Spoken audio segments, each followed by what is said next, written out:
Trump और चीनी सदर से ताल्लुकात में बिगाड़ के बायस मोदी आलमी तन्हाई का शिकार हैं। न्यूयॉर्क टाइम्स ने भारत की नाम नेहाद बड़ी मईशत को एक्सपोज कर दिया। अमरीकी अखबार न्यूयॉर्क टाइम्स के मुताबिक मोदी की भारतीय पॉलिसी को आलमी तन्हाई की तरफ धकेल रही है।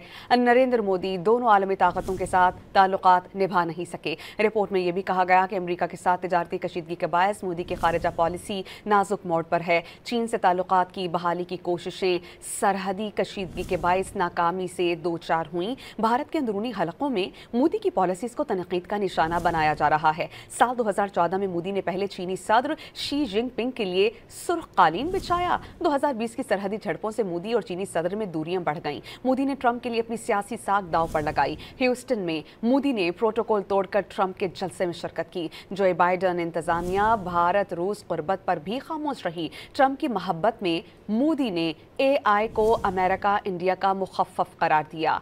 दूसरे दौर में ट्रंप ने खुलेआम मोदी को निशाना बनाया और भारतीय मईशत को मुर्दा कहकर 50% टैरिफ आयद कर दिया।